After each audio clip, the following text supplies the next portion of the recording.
Terima kasih Anda masih menyaksikan Apa Kabar Indonesia Pagi. Pemirsa, Presiden Prabowo Subianto telah memerintahkan untuk menyegel hingga mencabut pagar laut yang saat ini membuat heboh di wilayah Tangerang dan juga Bekasi. Ini heboh di masyarakat.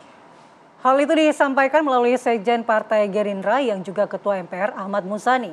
Sementara Komisi 4 DPR mendesak agar pemerintah mengungkap siapa pemilik pagar laut yang menghebohkan di sejumlah wilayah perairan tersebut.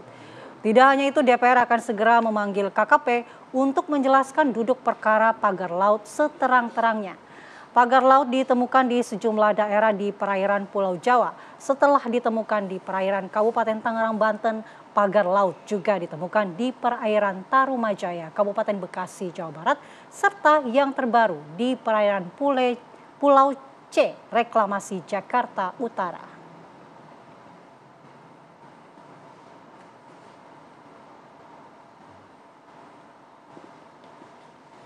Pemirsa, Menteri Kelautan dan Perikanan Sakti Wahyu Trenggono angkat bicara masalah pagar laut yang menghebohkan dalam beberapa waktu ini.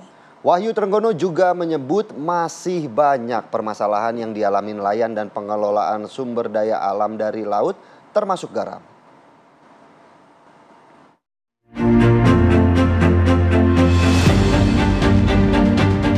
Ketentuannya adalah setiap kegiatan bangunan yang ada di laut memang harus mendapatkan izin kesesuaian. Kemudian kita cek dan seterusnya sesuai dengan koridor hukum, sesuai dengan peraturan perundangan yang berlaku, maka yang terjadi adalah itu memang betul tidak ada izin.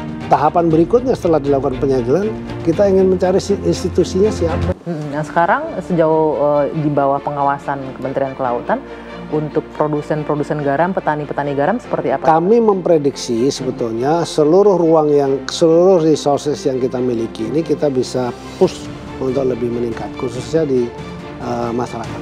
Jadi contoh nih, nggak usah jauh daerah Indramayu itu ada 3.000 hektar lahan. Yang dia itu masih menggunakan inputannya itu pasang surut. Ini memprihatinkan gitu. Dan kalau nggak salah satu negara yang pengekspor garam ke kita tuh Australia salah satu ya Pak ya? Australia. Kan agak lucu ya Pak ya, panjangan kita garis pantainya daripada Australia. Dan itu tempatnya tuh di kota Brum, ya. Yang kalau ditarik gini nih Kupang. Oke. Dan saya udah pergi ke itu. Saya udah pergi ke situ namanya Pulau Saburai Jua gitu. Itu dia NaCl-nya 98. Bagus kan. Kayak kristal gitu. Jadi kita sudah lakukan. Itu PR ke depannya Pak ya. Jadi gini, karena itu kita kan sudah merdeka nih. Waktu itu 79 tahun, sekarang udah 80 tahun ya tahun ini kan. Itu kampung-kampung nelayan kan kalau kita lihat kan nggak bagus. Nah, sementara kalau kita keluar, saya keliling keluar sana, yang namanya kampung nelayan kan keren-keren, bagus, ikan juga dimasak di situ. Ya. Nah ini kita buat model. Di Biak itu kita buat model, namanya Kampung Nelayan. Dan ternyata pagar laut juga ada di perairan Teluk Jakarta, tepatnya di seberang Pulau C, Penjaringan, Jakarta Utara, pemirsa. Ya, pagar dari bambu itu ditemukan di 3 titik yang dipasang dari daratan hingga ke laut.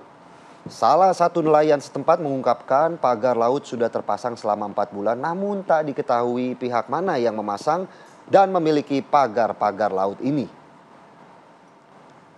Bahkan pengupas kerang hijau mengeluhkan keberadaan pagar laut ini. Sementara Pemprov Jakarta bersama Kementerian Kelautan dan Perikanan masih meninjau izin pagar laut yang berada di seberang Pulau C reklamasi ini.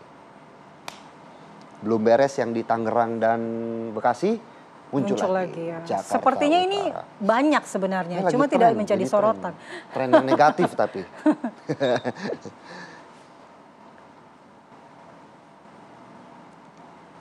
Baik. Kita akan membahas terkait dengan masalah pagar-pagar laut ini yang mengganggu aktivitas nelayan dan ditemukan di beberapa perairan di Indonesia, khususnya di Jawa Barat, Jakarta, dan sekitarnya. Sudah bergabung bersama kami di studio ada Mas Fukri Viatna, Deputi Eksternal Eksekutif Nasional Walhi. Selamat pagi, Mas. Selamat pagi, Mas. Kemudian ada Mas Haryadin Mahardika, pengamat kebijakan publik Universitas Indonesia. Selamat pagi, Mas Selamat pagi, Mas Adin. Sehat semua ya? Alhamdulillah sehat. Oke. Pertama mungkin kita ke Mas Mukri. Mas Mukri, ini setelah sekian lama menjadi polemik di publik, pagar laut di Tangerang, kemudian muncul lagi di Bekasi, kemudian ditemukan lagi di Jakarta Utara. Pada akhirnya Presiden Prabowo Subianto memerintahkan untuk dibongkar. Kenapa sih harus menunggu Presiden Prabowo Subianto untuk membongkarnya? Tanggapan dari Walhi saat ini, kalau rencana pembongkarannya akhirnya jadi dilakukan hari ini seperti apa? Ya, secara akal ya. Kalau itu sudah dinyatakan pertama ilegal, kemudian udah jelas-jelas ilegal, kok nunggu sampai presiden yang ngomong? Berarti ada sosok yang raksasa dalam persoalan pagar ini. Kira-kira begitu kan? Karena mustahil menjadi rumit gitu ya. Saya sering sampaikan nih, contoh Angkatan Udara, ketika dengar terpotret oleh radar ada sinyal yang nggak bagus, dia terbangkan Sukhoi, dia kejar siapa ini? Dia perintahkan untuk turun. Nah, kenapa kalau sudah ketahuan ilegal seperti disampaikan oleh KKP kok menjadi sulit? Ya berarti memang ada sosoknya yang sangat besar. Seperti Berapa lama Walhi mengamati pagar laut ini? Betul apa ini sudah mulai sejak Juli 2024? Ya sebetulnya kita sih bukan mengamati pagarnya ya. Lebih kepada motif kepentingan kapling bisnis reklamasinya. Nah itu kan menjadi dasar aja tuh. Kalau sudah ini garis demarkasinya ya. Lo kalau mau bangun nguruk ke depan kira-kira gitu ya. Di sini nih mulainya. Sumbunya seperti itu. Jadi bukan soal di pagarnya. Tapi dampaknya ya Mas ya? Bukan dampak juga. Bisnis reklamasinya, karena dalam dokumen rencana tata ruang sampai yang terakhir mulai dari dokumen tata ruang tahun 2011, kemudian yang terakhir kita rujuk dalam dokumen rencana pembangunan jangka panjang Kabupaten Tangerang, itu memang diarahkan untuk bikin kota baru. Salah satu strategi cara bikin kota barunya adalah dengan melakukan reklamasi. Itu terang-terangan gitu ya.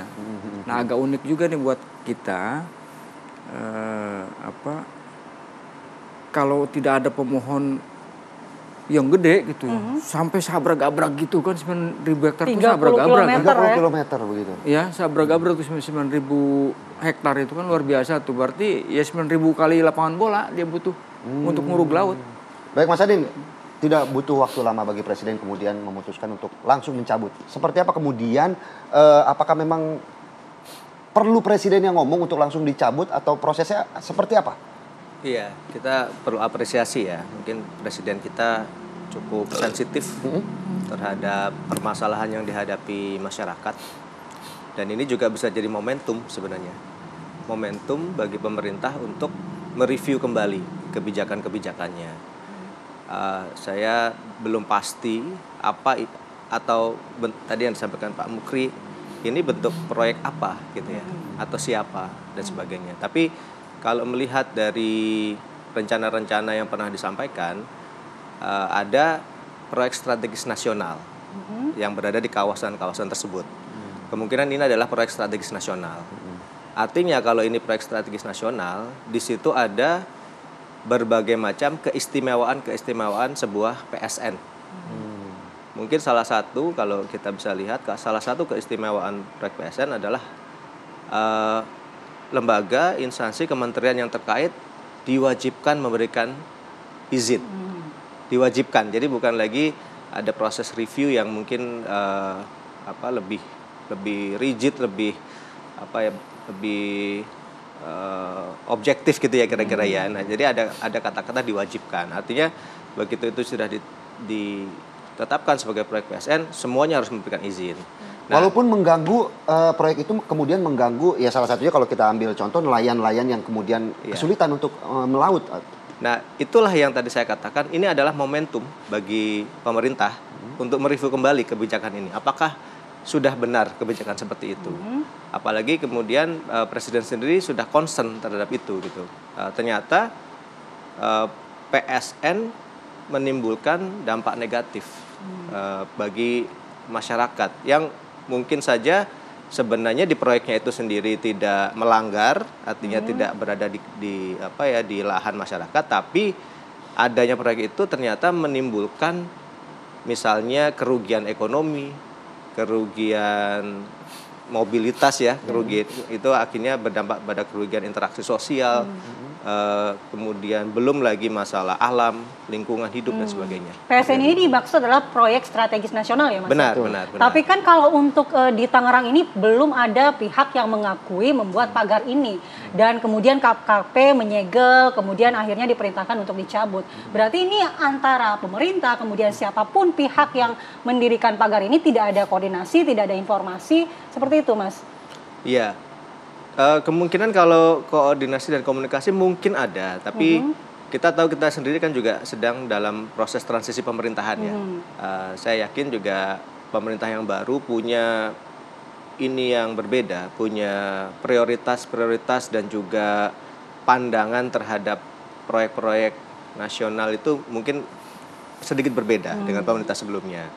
Nah, inilah saya lihat yang perlu tadi direview kembali dulu, perlu duduk bersama lagi. Tapi yang paling penting saya melihat tadi, saya mengapresiasi Presiden Prabowo langsung mengambil tindakan. Jadi artinya ya sudah, kalau ini ternyata punya dampak yang negatif terhadap masyarakat dan publik, ya kita stop dulu, kita bersama-sama kita pikirkan dan kita diskusikan dulu gitu. Menurut saya itu langkah yang gestur yang baik dari pemerintah sebenarnya. Tapi Pak Mukri, saya mau ke Pak Mukri. Pak Mukri, kalau kita ketahui bersama bahwa pagar-pagar laut ini kan dipasang sudah hampir cukup lama. Artinya mungkin sekitar 7 sampai 8 bulan.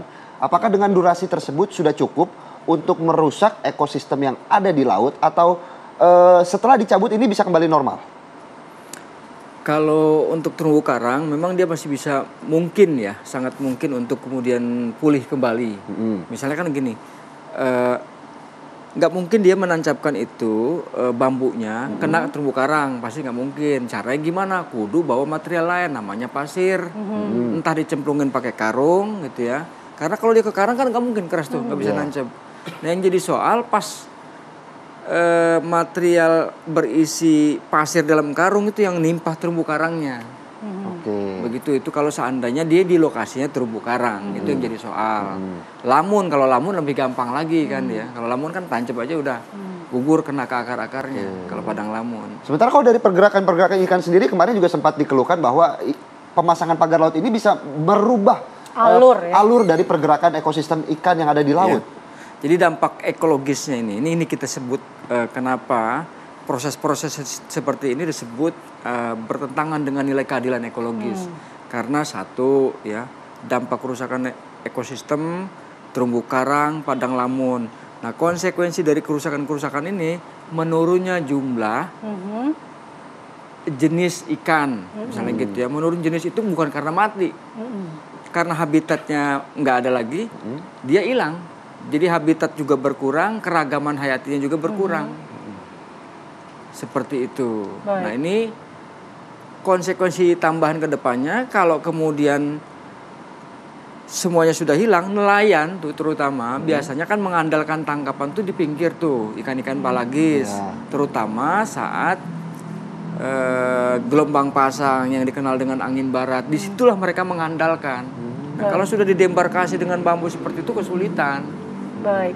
Udah ikannya kabur gitu ya. Makanya kalau udah kemudian biayanya kok jadi tambah.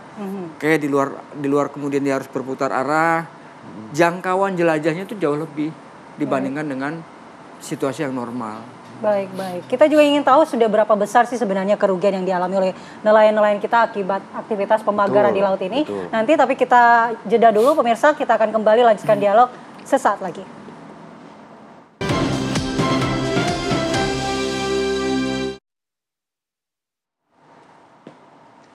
Baik, kembali di Apa Kabar Indonesia Pagi. Pemirsa, kita akan memantau langsung dulu di lokasi. Sudah ada rekan kita Putri Sofia di Tanjung Pasir, Kabupaten Tangerang.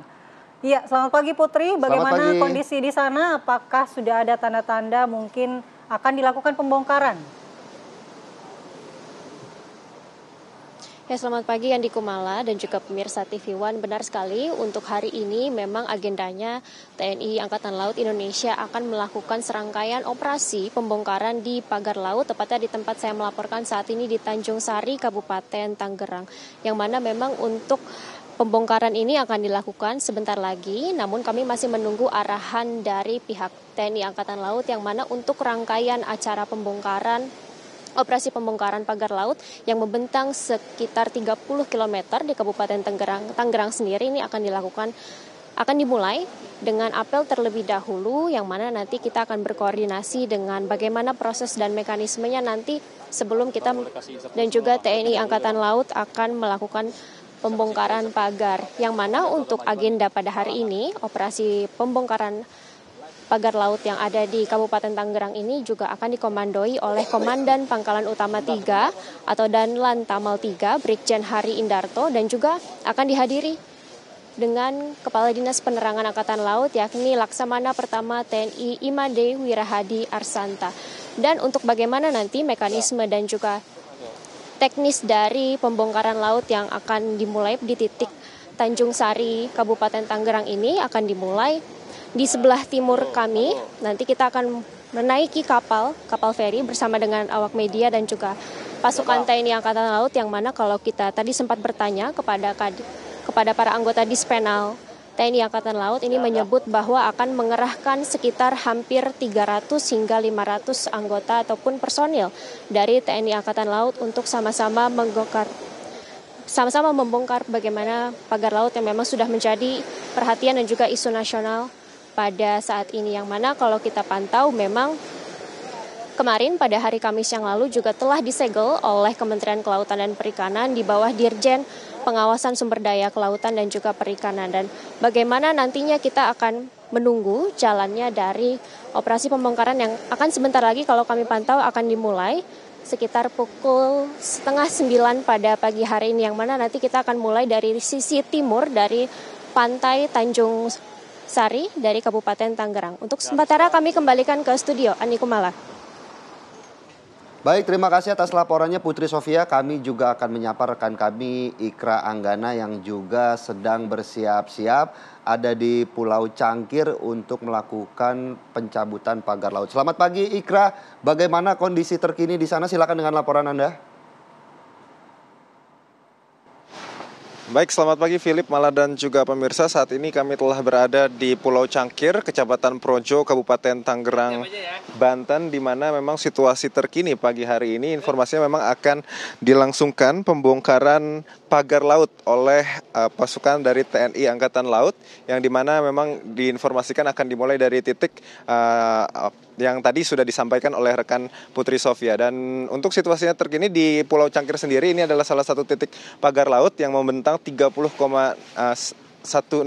km, dan memang situasinya masih belum terlihat adanya anggota dari TNI Angkatan Laut. Apakah memang titik ini juga nantinya akan menjadi titik yang akan dibongkar oleh TNI Angkatan Laut, di mana memang ini juga berdasarkan instruksi dari Presiden Prabowo Subianto yang memerintahkan bahwa pagar laut ini harus dicabut dan juga segera dicabut dan juga disegel, karena memang keberadaannya ini sampai saat ini merugikan masyarakat, khususnya masyarakat yang berada di pesisir dan juga nelayan sekitar. Dan untuk situasinya terkini, Philip dan juga Mala, ini belum ada tanda-tanda daripada mobil ataupun petugas yang berada di sini, dan memang kami juga sempat bertanya kepada warga sekitar apakah sudah ada informasi untuk pencabutan di titik ini hari ini. Namun sampai saat ini masih belum ada informasi dari ketua pengurus tempat atau ketua RT ini yang mengkonfirmasi bahwa akan ada giat di titik ini.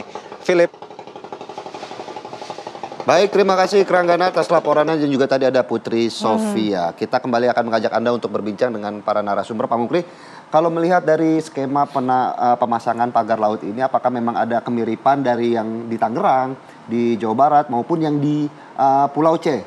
Ya sama, motifnya sama lah. Ini nih, jadi bisnis coupling laut, bisnis reklamasi ini seperti itu. Nggak mungkin dia tidak terencana.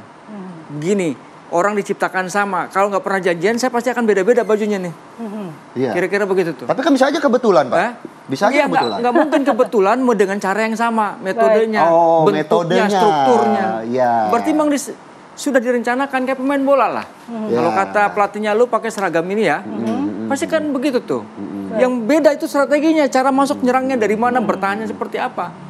Nah ini yang harus kita ketahui bareng. Kalau kemudian apa sebetulnya yang akan kita harus lakukan? Ya satu, setelah ini selesai dibongkar, nih pagar ini, nggak cukup berhenti di situ. lanjutannya apa? Tangkap itu orang-orang itu. Misalnya JPR tuh kemarin, kami ada nelayan yang masang segala macam. Untuk apa? Selama ini kan kesulitan mencari tahu, mencari jejak. Siapa ini? Company-nya ini. Atau mungkin Wahyu udah punya nama-nama atau bajigurnya. sosoknya? Ya nggak perlu kita sebutkan ya. Mereka kan sudah ngaku sendiri nih. Contoh di TV beberapa hari lalu kan. Ya udah tewak aja Pak masalahnya. Baik. Anda dari mana? Katanya Anda yang pasang. Baik. Katanya keluar uang sekian rupiah. Oke, ada yang lain kan gampang buat polisi itu. Berarti setelah ini dibongkar, dalangnya juga harus tangkap segera itu orang-orang itu. Sanksi ya. Itu kan jelas tuh mereka yang menyampaikan. Betul. Oke, berhenti di situ itu kan teknis tuh.